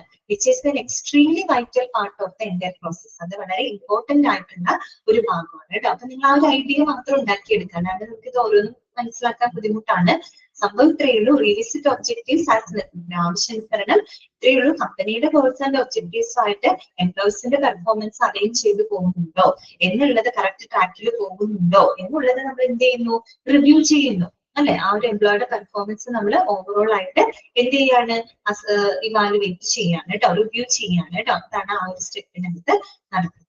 ഓക്കെ, അത്രയുമാണ് ഇതിനകത്ത് വരുന്നത്, കോച്ചിങ്ങിനകത്ത് വരുന്നത്. കോച്ചിങ്ങിൽ നമ്മൾ എന്തൊക്കെയാണ്, റെഗുലർ മീറ്റിംഗ്സുകൾ കൊടുക്കുന്നു, സൊല്യൂഷൻ ഫോക്കസ്ഡ് ആയിട്ടുള്ള അപ്രോച്ചുകൾ ഇംപ്ലിമെന്റ് ചെയ്യുന്നു, അതിൽ നിന്ന് സോളിസിറ്റ് ഫീഡ്ബാക്ക് എടുക്കുന്നു അല്ലെ, രണ്ട് കൂട്ടരിൽ നിന്നുള്ള ഫീഡ്ബാക്ക് നമ്മൾ എടുക്കുന്നു. അതുപോലെ തന്നെ റീവിസിറ്റ് ഒബ്ജക്റ്റീവ്സ് ആവശ്യമുള്ള സമയങ്ങളിൽ അല്ലെങ്കിൽ ആവശ്യാനുസരണം നമ്മൾ ആ ലക്ഷ്യങ്ങൾ വീണ്ടും വീണ്ടും റീവിസിറ്റ് ചെയ്യുന്നു. ഓക്കെ, ഇത്രയുമാണ് അതിനകത്ത് വരുന്നത്. മൂന്നാമത്തെ സ്റ്റെപ്പ് എന്ന് പറഞ്ഞാല് റിവ്യൂവിംഗ് ആണ്. അപ്പൊ റിവ്യൂവിംഗ് എന്ന് പറയുന്നത് എന്തായിരിക്കും, റിവ്യൂവിംഗ് എന്ന് പറഞ്ഞു കഴിഞ്ഞാൽ റിവ്യൂവിംഗ് എംപ്ലോയി പെർഫോമൻസ് അല്ലെ. നമ്മൾ എംപ്ലോയീസിന്റെ പെർഫോമൻസും റിവ്യൂ ചെയ്യണം. ഒപ്പം എന്തും റിവ്യൂ ചെയ്യുമ്പോൾ നമ്മള് പെർഫോമൻസ് മാനേജ്മെന്റ് പ്രോസസ്സിനെ റിവ്യൂ ചെയ്യും അല്ലെ. രണ്ടിന്റെ റിവ്യൂ നടക്കണം. അതായത് എംപ്ലോയീസിന്റെ പെർഫോമൻസ് മാത്രം റിവ്യൂ ചെയ്താൽ പോരാ, നമ്മുടെ പെർഫോമൻസ് മാനേജ്മെന്റ് പ്രോസസ്സിനെ നമ്മൾക്ക് എന്ത് ചെയ്യണം, അതും നമുക്ക് റിവ്യൂ ചെയ്യുന്നതുണ്ട്. പിന്നെ അത് കൂടാതെ റിവ്യൂവിംഗ് ഓവറോൾ ഗോൾ കംപ്ലീഷൻ, അതായത് എല്ലാവിധ ലക്ഷ്യങ്ങളും കൃത്യമായിട്ട് നേടിയെടുത്തോ എന്നുള്ളത് റിവ്യൂ ചെയ്യണം. ദെൻ ഗിവിംഗ് ആക്ഷനബിൾ ഫീഡ്ബാക്ക്, അതിനനുസരിച്ചുള്ള ഫീഡ്ബാക്കുകൾ കൊടുക്കുകയും വേണം. ഇത്രയും കാര്യങ്ങളാണ് ഇതിനകത്ത് വരുന്നത്, റിവ്യൂവിങ്ങിനകത്ത് വരുന്നത്. അപ്പൊ ഓരോന്നും എന്താണെന്ന് നമുക്ക് നോക്കാം. റിവ്യൂവിംഗില് ഫസ്റ്റ് എന്താണ്, റിവ്യൂവിംഗ് എംപ്ലോയി പെർഫോമൻസ് കേട്ടോ. At the end of the yearly performance management cycle, there should be an employee review, which is occasionally referred to as a performance appraisal. അതൊന്ന് അണ്ടർലൈൻ ചെയ്ത് വെക്കാം. പെർഫോമൻസ് അപ്രൈസൽ എന്താണ് ഉദ്ദേശിക്കുന്നത്, നമ്മൾ ഈ ഒരു പെർഫോമൻസ് മാനേജ്മെന്റ് സൈക്കിൾ, ആ ഒരു പ്രോസസ്സ് ഏകദേശം കംപ്ലീറ്റ് ആകുമ്പോൾ അല്ലെ, അതായത് ഇയർലി ആയിട്ട് ഓരോ വർഷം ഇങ്ങനെ ആ ഒരു സൈക്കിൾ കംപ്ലീറ്റ് ആകുന്നതോട് കൂടിയിട്ട് നമുക്ക് എന്ത് ചെയ്യേണ്ടതായിട്ട് വരും, എംപ്ലോയീസിന്റെ പെർഫോമൻസുകൾ നമുക്ക് അസസ് ചെയ്യേണ്ടതായിട്ട് വരും. അതിന് നമ്മൾ എന്താണ് പറയാ, പെർഫോമൻസ് അപ്രൈസൽ എന്നാണ് പറയുന്നത്. എന്താണ് പെർഫോമൻസ് അപ്രൈസൽ? പെർഫോമൻസ് അപ്രൈസൽ എന്ന് പറഞ്ഞാൽ എന്താണ്, ഇവാലുവേറ്റിംഗ് ദ എംപ്ലോയീസ് പെർഫോമൻസ് അല്ലെ. എംപ്ലോയീസിന്റെ പെർഫോമൻസ് നമ്മൾ എന്ത് ചെയ്യാണ്, അവിടെ ഇവാലുവേറ്റ് ചെയ്യാണ്. അതാണ് എന്ത്, പെർഫോമൻസ് അപ്രൈസൽ എന്നതുകൊണ്ട് ഉദ്ദേശിക്കുന്നത്. Generally, these are held once a year to look at how well the employee performed during the time frame. സാധാരണ നമ്മൾ ഈ റിവ്യൂ ചെയ്യുന്നത് എന്തായിരിക്കും, വൺസ് എ ഇയർ, നമ്മൾ ഇയർലി ഒരു പ്രാവശ്യം അല്ലെ, അതായത് ഒരു വർഷത്തിൽ ഒരു പ്രാവശ്യം നമ്മൾ എന്ത് ചെയ്യും, പെർഫോമൻസ് അപ്രൈസൽ നടത്തും. അതായത് എംപ്ലോയീസിന്റെ പെർഫോമൻസ് എത്രത്തോളം ഉണ്ടെന്നുള്ളത് നമുക്ക് എന്ത് ചെയ്യണം, അറിയണം അല്ലെ. എത്രത്തോളം ആ ഒരു പെർട്ടിക്കുലർ ടൈം ഫ്രെയിം, സാധാരണ ഒരു വർഷമാണ്, അപ്പൊ ആ ഒരു പെർട്ടിക്കുലർ ടൈം ഫ്രെയിമില് ആ എംപ്ലോയി എത്രത്തോളം നന്നായിട്ട് പെർഫോം ചെയ്തു എന്നുള്ളതാണ് നമ്മൾ അവിടെ മെഷർ ചെയ്യുന്നത്. ഓക്കെ, ഇനി നോക്കാം. അപ്പൊ അങ്ങനെ മെഷർ ചെയ്യാനായിട്ട്, റിവ്യൂ ചെയ്യാനായിട്ട് നമ്മളെ സഹായിക്കുന്നത് എന്താണ്, അവരുമായിട്ട് ബന്ധപ്പെട്ട റെക്കോർഡ്സുകളാണ്. എംപ്ലോയീസിന്റെ പെർഫോമൻസുമായിട്ട് ബന്ധപ്പെട്ട റെക്കോർഡുകൾ മെയിൻറ്റെയിൻ ചെയ്തിരിക്കുന്നത്. ആ റെക്കോർഡുകളിലൂടെയാണ് നമ്മൾ അവരുടെ പെർഫോമൻസിനെ എന്ത് ചെയ്യുന്നത്, റിവ്യൂ ചെയ്യുന്നത്. ഓക്കെ, നോക്കാം. There should be a clear record from previous check-ins to show the employees' progress throughout the year. അതായത് ആ ഒരു വർഷം മുഴുവൻ എംപ്ലോയീസിന്റെ പ്രോഗ്രസ് മനസ്സിലാക്കാനായിട്ട് അവരുടെ അവരുടെ മുമ്പുള്ള പ്രീവിയസ് ചെക്കിൻ റെക്കോർഡ്സുകൾ എല്ലാം തന്നെ എന്ത് ചെയ്തിരിക്കണം, വ്യക്തമായിട്ട് പരിശോധിച്ചിരിക്കണം. അത് പരിശോധിക്കുമ്പോഴാണ് അവർക്ക് കൊടുത്ത ട്രെയിനിങ്ങുകളും അവരുടെ പെർഫോമൻസുകളും കാര്യങ്ങളിലേക്ക് റെക്കോർഡുകൾ അവിടെ പ്രോപ്പർ ആയിട്ട് മെയിൻറ്റെയിൻ ചെയ്തിരിക്കണം. അത് റിവ്യൂ ചെയ്തിട്ടാണ് നമ്മൾ അതിന് മനസ്സിലാക്കുന്നത് കേട്ടോ. നോക്കാം. The monthly check-ins are to assist the employees. Monthly check ins നടത്താന്ന് വെച്ചാൽ എല്ലാ മാസവും നമ്മൾ ഈ ഒരു എംപ്ലോയീസിന്റെ പെർഫോമൻസ് നമ്മൾ മെഷർ ചെയ്യുകയാണെങ്കിൽ, അത് നമ്മൾ ചെക്ക് ചെയ്യുകയാണെങ്കിൽ അത് എന്തിനൊക്കെ സഹായിക്കുന്നു എന്നാണ് പറയുന്നത്. That are to assist the employees with the problem solving. എംപ്ലോയീസിന് അത് വളരെയധികം സഹായിക്കും. എംപ്ലോയീസിന് അവരുടെ പ്രോബ്ലംസ് സോൾവ് ചെയ്യാൻ, അവരുടെ പ്രോബ്ലംസ് വെച്ചാൽ അവരുടെ പേഴ്സണൽ പ്രോബ്ലംസ് അല്ല ഉദ്ദേശിക്കുന്നത്, അവരുടെ ജോലി സംബന്ധമായിട്ടുള്ള പ്രോബ്ലംസുകൾ അതെല്ലാം സോൾവ് ചെയ്യാനും, അഡ്ജസ്റ്റിംഗ് ഗോൾസ് അല്ലെ, അവരുടെ ഗോൾസ്, അവരുടെ ലക്ഷ്യങ്ങൾ അഡാപ്റ്റ് ചെയ്ത് പോകാനും, and other future looking task അല്ലെ, അതായത് അപ്കമിംഗ് ആയിട്ടുള്ള ടാസ്കുകളൊക്കെ നല്ല രീതിയിൽ ചെയ്യുന്നതിനും ആവശ്യമായിട്ടുള്ള എല്ലാവിധ അസിസ്റ്റൻസുകളും നമുക്ക് എന്തിലൂടെ ലഭിക്കുന്നുണ്ട്, ഈ മന്ത്ലി ചെക്കിങ്സിലൂടെ നമുക്ക് ലഭിക്കുന്നുണ്ട്. വെച്ചാൽ അവരുടെ ആ റെക്കോർഡുകൾ പരിശോധിക്കാം. ഓരോ മന്ത്ലി നമ്മൾ ചെയ്യുമ്പോൾ അവരുടെ പെർഫോമൻസ് നമുക്ക് അറിയാൻ പറ്റും. അപ്പൊ അവരുടെ പെർഫോമൻസ് അറിഞ്ഞാൽ അതിനനുസരിച്ച് ഫീഡ്ബാക്ക് കൊടുക്കാൻ പറ്റും. ഫീഡ്ബാക്ക് കൊടുക്കുന്നതിനനുസരിച്ച് എംപ്ലോയീസിന് അവരുടെ പ്രോബ്ലം സോൾവ് ചെയ്യാനും അവരുടെ ഗോൾസ് ആൻഡ് ഒബ്ജക്റ്റീവ്സ് അഡ്ജസ്റ്റ് ചെയ്ത് അഡാപ്റ്റ് ചെയ്ത് പോകാനും അതുപോലെ അപ്കമിംഗ് ആയിട്ടുള്ള ടാസ്കുകളൊക്കെ നല്ല രീതിയിൽ ചെയ്യാനും അവരെ അത് വളരെയധികം ഇത് ചെയ്യുന്നുണ്ട്, ഹെൽപ്പ് ചെയ്യുന്നുണ്ട്. ഓക്കെ, ഇനി നോക്കാം. The only backward looking process is the performance review to assess the behavior of the previous year. കേട്ടോ, അപ്പോ പെർഫോമൻസ് റിവ്യൂ എന്ന് പറയുന്നത് എന്താണ്? It is the backward looking process ആണ്. പെർഫോമൻസ് റിവ്യൂ എന്ന് പറയുന്നത് it is the backward looking process to assess the behaviour of the previous year. അതായത് ആ ഒരു വർഷക്കാലം ആ ഒരു എംപ്ലോയിയുടെ ആ ഒരു വർക്ക് പെർഫോമൻസിനെ, കഴിഞ്ഞ ഒരു പെർഫോമൻസിനെ നമ്മൾ എന്ത് ചെയ്യാണ്, അവരുടെ പെർഫോമൻസ് മാത്രമല്ല അവരുടെ ബിഹേവിയറും മറ്റുമൊക്കെ അസസ് ചെയ്യുന്നതിന് വേണ്ടിയിട്ടുള്ള ആ ഒരു പ്രോസസ്സാണ് പെർഫോമൻസ് റിവ്യൂ എന്നതുകൊണ്ട് ഉദ്ദേശിക്കുന്നത്. വേറെ കാര്യങ്ങളൊന്നും അതിനകത്ത് പറയുന്നില്ല. അവരുടെ പെർഫോമൻസ് നമ്മൾ റിവ്യൂ ചെയ്യാണ്. അതിന് വേണ്ടിയിട്ട് അവരുടെ പ്രീവിയസ് ചെക്കിൻസ് റെക്കോർഡുകളൊക്കെ കറക്റ്റ് ആയിട്ട് പരിശോധിക്കാം. അവരുടെ പെർഫോമൻസ് റെക്കോർഡുകളൊക്കെ പരിശോധിച്ചുകൊണ്ട് നമുക്കത് കൃത്യമായിട്ട് മനസ്സിലാക്കാനായിട്ട് സാധിക്കും. അതാണ് റിവ്യൂവിംഗ് എംപ്ലോയി പെർഫോമൻസ് എന്നതുകൊണ്ട് ഉദ്ദേശിക്കുന്നത്.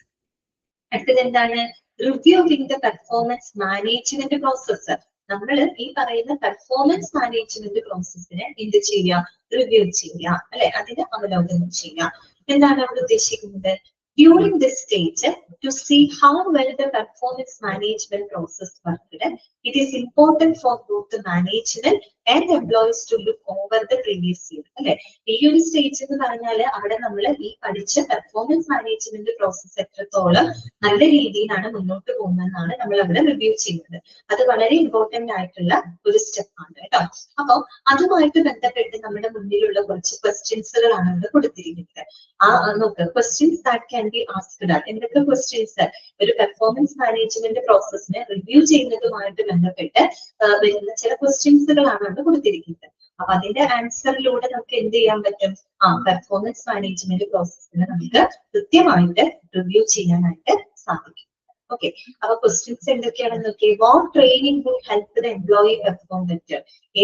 എന്ത് ട്രെയിനിങ് ആണ് എംപ്ലോയീസിന് കുറെ കൂടെ പെർഫോം ചെയ്യാനായിട്ട് അവരെ സഹായിച്ചിട്ടുള്ളത്?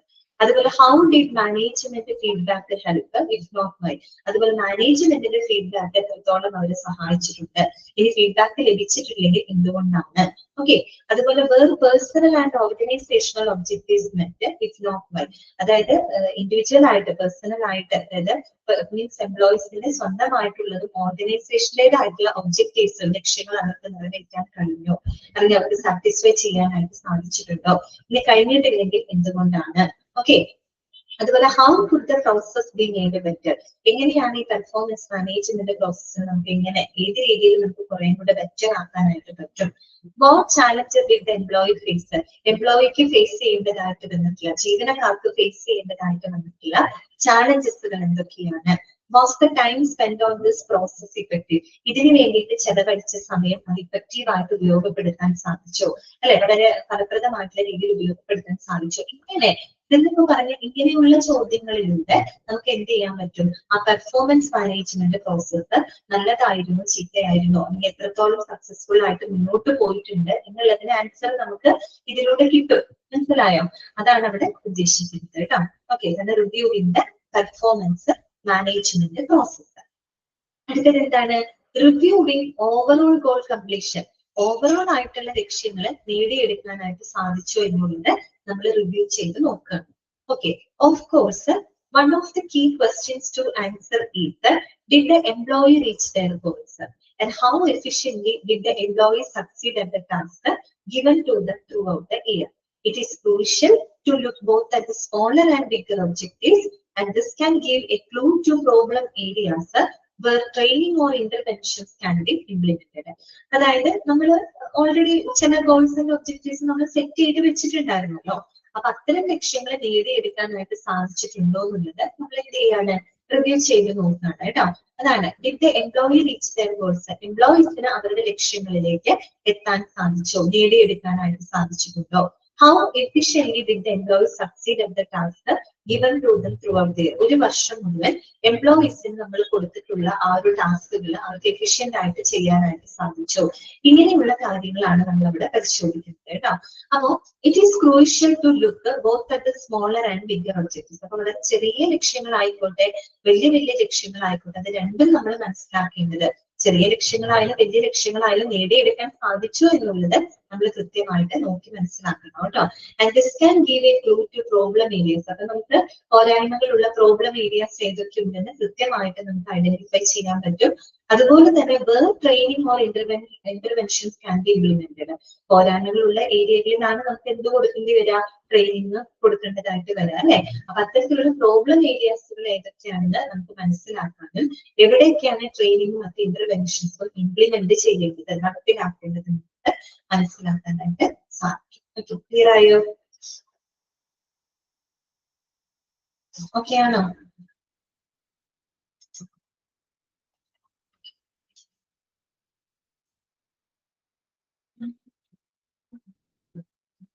നെക്സ്റ്റ് വരുന്നതാണ് ഗിവിംഗ് ആക്ഷനബിൾ ഫീഡ്ബാക്ക് കേട്ടോ. എന്താണ് giving actionable feedback? Actionable feedback എന്ന് ഉദ്ദേശിക്കുന്നത് എന്താണ്? അതായത് പ്രൊവൈഡ് വളരെ സ്പെസിഫിക് ആയിട്ടുള്ള അതുപോലെ തന്നെ വളരെ ക്ലിയർ ആയിട്ടുള്ള റിലവന്റ് ആയിട്ടുള്ള ഫീഡ്ബാക്ക് കൊടുക്കുക എന്നുള്ളതാണ് ഉദ്ദേശിക്കുന്നത് കേട്ടോ.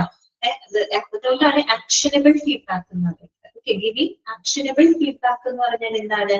വളരെ സ്പെസിഫിക് ആയിട്ടുള്ള ക്ലിയർ ആയിട്ടുള്ള റിലവന്റ് ആയിട്ടുള്ള ഫീഡ്ബാക്കുകൾ കൊടുക്കുക എന്നുള്ളതാണ് നമ്മൾ ഉദ്ദേശിക്കുന്നത് കേട്ടോ. അതിനെയാണ് നമ്മൾ ആക്ഷനബിൾ ഫീഡ്ബാക്ക് എന്ന് പറയുന്നത്. Okay, a key part of the review is to give and receive feedback കേട്ടോ.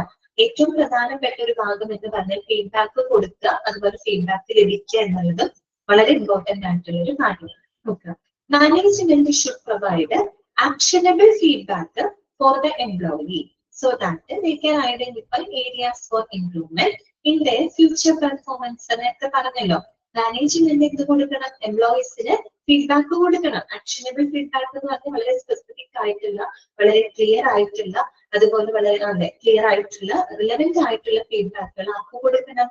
എംപ്ലോയീസിന് കൊടുത്തിരിക്കണം. എങ്കിൽ മാത്രമാണ് അവർക്ക് അവർ ഇംപ്രൂവ് ചെയ്യേണ്ട ഏരിയകൾ ഏതൊക്കെയാണെന്ന് ഐഡന്റിഫൈ ചെയ്യുന്നതും ഫ്യൂച്ചർ പെർഫോമൻസ് ഭാവിയിലുള്ള പെർഫോമൻസ് നല്ല രീതിയിൽ അവർക്ക് ചെയ്യാനും സാധിക്കുകയുള്ളൂ. ഓക്കെ, ഇനി അടുത്ത നോക്കിയിട്ട് employee should also have an opportunity to give feedback on the process and how management can do better on their end. തിരിച്ചുമാവാം. ഇപ്പൊ മാനേജ്മെന്റ് എംപ്ലോയീസിന് ഫീഡ്ബാക്ക് കൊടുക്കുന്ന പോലെ എന്താണ് എംപ്ലോയീസിന് തിരിച്ച് മാനേജ്മെന്റിന് എന്ത് കൊടുക്കാം? ഫീഡ്ബാക്ക് കൊടുക്കാം. അതാണ് ഇവിടെ പറയുന്നത്. Employee should also have an opportunity to give feedback on the process. അതായത് ആ ഒരു പ്രോസസ്സിന് ഫീഡ്ബാക്ക് കൊടുക്കാനുള്ള ഒരു അവസരം ആർക്കുണ്ട്? എംപ്ലോയിക്കും ഉണ്ട് അല്ലെ. എംപ്ലോയിക്കും ആ ഒരു ഫീഡ്ബാക്ക് കൊടുക്കാനുള്ള ഒരു അവസരമുണ്ട്. And how management can do better on their end. അതൊരു മാനേജ്മെന്റിന്റെ ഭാഗത്ത് നിന്ന് കുറെ കൂടി ബെറ്റർ ആയിട്ട് എന്തൊക്കെ ചെയ്യാൻ പറ്റും എന്നുള്ളതിനെ പറ്റി എംപ്ലോയീസിന് എന്ത് കൊടുക്കാം? ഫീഡ്ബാക്ക് കൊടുക്കാവുന്നതാണ് കേട്ടോ. മാനേജ്മെന്റിന് കൊടുക്കാവുന്നത്. നേരത്തെ പറഞ്ഞല്ലോ ഒരു സോളിസിറ്റി ഫീഡ്ബാക്ക് ആണ് ഉദ്ദേശിക്കുന്നത്. രണ്ടു കൂട്ടർക്കും അങ്ങോട്ടും ഇങ്ങോട്ടും ഉള്ള ടു വേ ഫീഡ്ബാക്ക് ആണ് അവിടെ ഉദ്ദേശിക്കുന്നത്. ഓക്കെ, അത്രയുമാണ് ഇതിനകത്ത് വരുന്നത്, റിവ്യൂവിങ്ങിനകത്ത് വരുന്നത്. നമ്മൾ റിവ്യൂവിങ്ങിൽ ഒന്ന് റിവ്യൂവിങ് എംപ്ലോയി പെർഫോമൻസ് നമ്മൾ റിവ്യൂ ചെയ്യുന്നുണ്ട്. അതുപോലെ റിവ്യൂവിങ് പെർഫോമൻസ് മാനേജ്മെന്റ് പ്രോസസ് നമ്മൾ റിവ്യൂ ചെയ്യുന്നുണ്ട്. ദെൻ നമ്മൾ നോക്കുന്നത് റിവ്യൂവിങ് ഓവറോൾ ഗോൾ കംപ്ലീഷൻ ആണ്. ഓവറോൾ ആയിട്ടുള്ള ആ ഒരു ഗോൾ കംപ്ലീഷൻ ആണ് നമ്മൾ റിവ്യൂ ചെയ്യുന്നത്. ദെൻ അതിനനുസരിച്ച് ഗിവിംഗ് ആക്ഷനബിൾ ഫീഡ്ബാക്ക്, അതിനനുസരിച്ചുള്ള ആക്ഷനബിൾ ഫീഡ്ബാക്ക് അവർക്ക് കൊടുക്കുന്നു. ഓക്കെ, ക്ലിയർ ആയല്ലോ? ഇനി നമുക്ക് ഫൈനൽ സ്റ്റെപ്പിലോട്ട് കടക്കാം. ഫൈനൽ സ്റ്റെപ്പ് എന്ന് പറഞ്ഞാൽ ആക്ഷൻ ആണ് കേട്ടോ. ആക്ഷൻ ആണ്. ആക്ഷനകത്ത് രണ്ട് കാര്യങ്ങളാണ് വരുന്നത്. ഒന്ന് റിവാർഡ് ആൻഡ് റെക്കഗ്നീഷൻ. രണ്ട് setting the stage for next year's performance management cycle. ഇതാണ് രണ്ട് സ്റ്റേജുകളായിട്ട് വരുന്നത്. ഓക്കെ, അപ്പൊ ആക്ഷൻ സ്റ്റേജിൽ തന്നെ രണ്ട് സബ് ഡിവിഷൻ ആണ്. ഒന്ന് റിവാർഡ് ആൻഡ് റെക്കഗ്നീഷൻ, രണ്ടാമത്തെ എന്താണ്? Setting the stage for the next year's performance management cycle. Okay, എന്താന്ന് നോക്കാം. റിവാർഡ് ആൻഡ് റെക്കഗ്നീഷൻ എന്തായിരിക്കും ഉദ്ദേശിക്കുന്നത്? ഇപ്പൊ ഒരു എംപ്ലോയി നല്ല രീതിയിൽ പെർഫോം ചെയ്ത് കഴിഞ്ഞാൽ അവർക്ക് ഫീഡ്ബാക്ക് കൊടുക്കുന്നതിനോടൊപ്പം തന്നെ അവർക്ക് എന്ത് കൊടുക്കണം? റിവാർഡ് കൊടുക്കണം അല്ലെ. റിവാർഡ് അല്ലെങ്കിൽ അവർക്കൊരു റെക്കഗ്നീഷൻ കൊടുക്കണം. എങ്കിൽ മാത്രമാണ് എംപ്ലോയീസ് കുറെ കൂടെ മോട്ടിവേറ്റഡ് ആവുള്ളൂ. അവര് മോട്ടിവേറ്റഡ് ആയിക്കഴിഞ്ഞാൽ മാത്രമാണ് അവര് നല്ല രീതിയിൽ പെർഫോം ചെയ്യുള്ളൂ. നല്ല രീതിയിൽ അവർ പെർഫോം ചെയ്താലാണ് നമ്മുടെ കമ്പനിയുടെ പ്രൊഡക്ടിവിറ്റി കൂടുള്ളൂ. അല്ലേ? എല്ലാം പരസ്പരം എന്താണ്, കണക്റ്റഡ് ആണ്. ഓക്കെ, അതാണ് ഇവിടെ പറയുന്നത് കേട്ടോ, reward and recognition. The final step of the performance management process is the reward and recognition. Underline ചെയ്ത് വെക്കാം കേട്ടോ. ഫൈനൽ സ്റ്റെപ്പ് എന്താണ്? പെർഫോമൻസ് മാനേജ്മെന്റിന്റെ ഫൈനൽ സ്റ്റെപ്പ് എന്താണ്? ഇറ്റ് ഈസ് ദ ആക്ഷൻ എന്ന് പറയുന്ന സ്റ്റെപ്പാണ്. അതിനകത്ത് ഏതാണ്? റിവാർഡ് ആൻഡ് റെക്കഗ്നീഷൻ ആണ് കേട്ടോ. This step is absolutely key. Employees will stay unmotivated if they are not given a reason to be. അല്ലെ, എംപ്ലോയീസിന് മോട്ടിവേറ്റ് ആവണമെങ്കിൽ അവിടെ ഒരു റീസൺ വേണം, അവിടെ ഒരു കാരണം ഉണ്ടായിരിക്കണം. എങ്കിൽ മാത്രമേ എംപ്ലോയീസ് എന്ത് ചെയ്യപ്പെടുള്ളൂ? മോട്ടിവേറ്റ് ചെയ്യപ്പെടുള്ളൂ. എന്ന് പറഞ്ഞാൽ അവർക്ക് എന്ത് കൊടുക്കണം? അവർക്ക് റിവാർഡ് കൊടുക്കണം. അവർക്ക് ഡിസർവിംഗ് ആയിട്ടുള്ള റിവാർഡോ റെക്കഗ്നീഷനോ അവർക്ക് കൊടുക്കണം. ഇനി ഈ റിവാർഡ് തന്നെ നമുക്ക് പല രീതിയിൽ കൊടുക്കാം. നോക്കാം. This does not necessarily have to be monetary, although it likely will include monetary compensation. അപ്പൊ മോണിറ്ററി ആയിട്ടുള്ള റിവാർഡുകൾ കൊടുക്കാം, നോൺ മോണിറ്ററി ആയിട്ടുള്ള റിവാർഡുകൾ കൊടുക്കാം. അതായത് പണമായിട്ടുള്ള റിവാർഡുകൾ അവർക്ക് കൊടുക്കാം, പണമല്ലാത്ത രീതിയിലുള്ള റിവാർഡുകൾ കൊടുക്കാം. ഓക്കെ, പണമല്ലാത്ത റിവാർഡുകൾ എന്ന് പറയുമ്പോൾ എന്തൊക്കെയാണ് ഉദ്ദേശിക്കുന്നത് നോക്കിയേ. Other rewards that could be given are new project, company wide recognition, time off or leadership opportunities. കണ്ടോ, അതൊക്കെ നോൺ മോണിറ്ററി ആയിട്ട് കൊടുക്കുന്ന എന്താണ്, റിവാർഡുകളാണ്. അവർക്ക് പുതിയ പുതിയ പ്രോജക്റ്റുകൾ കൊടുക്കുക, അല്ലെങ്കിൽ കമ്പനിയിൽ ഒരു വൈഡ് റെക്കഗ്നീഷൻ, അവർക്ക് ഒരു അംഗീകാരം കൊടുക്കുക, അവർക്ക് ടൈം ഓഫ് കൊടുക്കുക, അതുപോലെ പുതിയ പുതിയ ലീഡർഷിപ്പ് ഓപ്പർച്യൂണിറ്റീസുകൾ അവർക്ക് കൊടുക്കുക. അതൊക്കെ എന്താണ്? അതൊക്കെ നോൺ മോണിറ്ററി ആയിട്ട് കൊടുക്കുന്ന റിവാർഡ്സുകളാണ്. അതല്ല പണമായിട്ടും എന്ത് കൊടുക്കുക, അവർക്ക് റിവാർഡുകൾ കൊടുക്കാവുന്നതാണ്. ഓക്കെ, then അടുത്ത സ്റ്റെപ്പ് എന്താണ്? Setting the stage for the next year's performance management cycle. അതായത് പ്രിപ്പയറിംഗ് ഫോർ ദ അപ്കമിങ് എന്താണ്, പെർഫോമൻസ് മാനേജ്മെന്റ് സൈക്കിൾ അല്ലെ. അടുത്തൊരു പെർഫോമൻസ് മാനേജ്മെന്റ് സൈക്കിൾ ആരംഭിക്കുന്നതിന് വേണ്ടിയിട്ടുള്ള പ്രിപ്പറേഷൻസുകൾ ആരംഭിക്കുന്ന ഒരു സൈക്കിളാണ്. ഇതിങ്ങനെ കംപ്ലീറ്റ് ചെയ്തുകൊണ്ടിരിക്കും, വീണ്ടും ഈ പ്രോസസ് ആവർത്തിക്കുന്നു. അങ്ങനെ ഒരു സൈക്കിൾ പോലെ ഇതിങ്ങനെ തുടർന്നുകൊണ്ടേയിരിക്കും കേട്ടോ. അതാണ് the end of the performance management cycle offers management and employees a final chance to offer feedback on the process as a whole and seek thoughts and feedback for the planning stage for the upcoming year cycle. അതായത് ഇത്രയേ ഉള്ളൂ, preparing for the upcoming performance management cycle അല്ലെ. അതിന് വേണ്ടിയിട്ട് prepare ചെയ്യുക, അത്രയേ ഉള്ളൂ. അതായത് ഇതേ സൈക്കിൾ വീണ്ടും ഇതുപോലെ പ്ലാനിങ്, കോച്ചിങ്, റിവ്യൂവിങ്, ആക്ഷൻ ഇതിങ്ങനെ കണ്ടിന്യൂ ചെയ്തുകൊണ്ടിരിക്കും. അതിന് വേണ്ടിയിട്ട് പ്രിപ്പയർ ചെയ്തുകൊണ്ടിരിക്കുക കേട്ടോ. അത്ര മാത്രമാണ് അവിടെ ഉദ്ദേശിക്കുന്നത്. Okay, clear? അപ്പൊ ഇവിടെ ഇന്ന് നമ്മൾ പഠിച്ചത് പെർഫോമൻസ് മാനേജ്മെന്റ് പ്രോസസ്സാണ് നമ്മൾ പഠിച്ചത് കേട്ടോ. അപ്പൊ അതിന് മെയിൻ ആയിട്ട് 4 സ്റ്റേജുകളാണ് ഉള്ളത് എന്ന് ഓർത്ത് വയ്ക്കുക. പ്ലാനിങ് ഉണ്ട്, കോച്ചിങ് ഉണ്ട്, റിവ്യൂവിംഗ് ഉണ്ട്, ആക്ഷൻ ഉണ്ട്.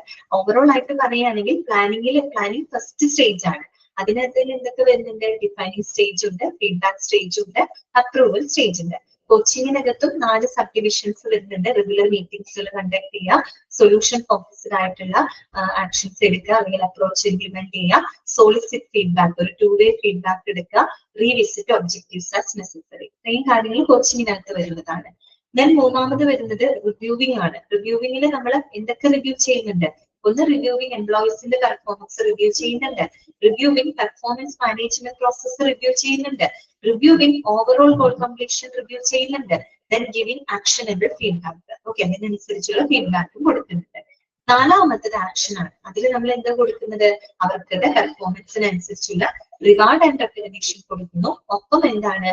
Preparing for the upcoming performance management സൈക്കിളിന് വേണ്ടിയിട്ട് എന്ത് ചെയ്യുന്നു? പ്രിപ്പയർ ചെയ്യുന്നു. ഇത്രയുമാണ് അതിനകത്ത് വരുന്നത്. ഓക്കെ, അപ്പൊ ഇത്രയും ഭാഗങ്ങള് നിങ്ങൾ നല്ല പോലെ വായിച്ച് മനസ്സിലാക്കുക കേട്ടോ. അൺമ്യൂട്ട് ചെയ്തിട്ടുണ്ട്.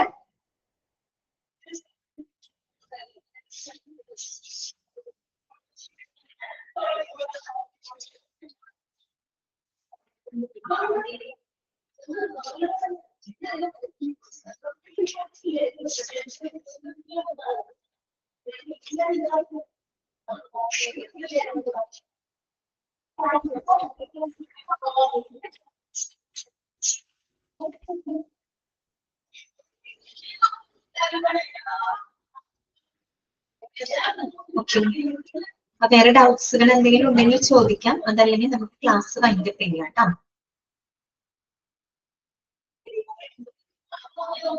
ഓക്കെ, ഇപ്പൊ ഡൗട്ട്സ് ഒന്നും ഇല്ലാന്ന് വിചാരിക്കുന്നു. അങ്ങനെയാണെങ്കിൽ ഇത്രയും ഭാഗങ്ങളൊക്കെ വായിച്ച് മനസ്സിലാക്കി വെക്കുക കേട്ടോ. നമുക്ക് നെക്സ്റ്റ് ക്ലാസ്സിൽ കാണാം. Okay, thank you. Thank you, Miss.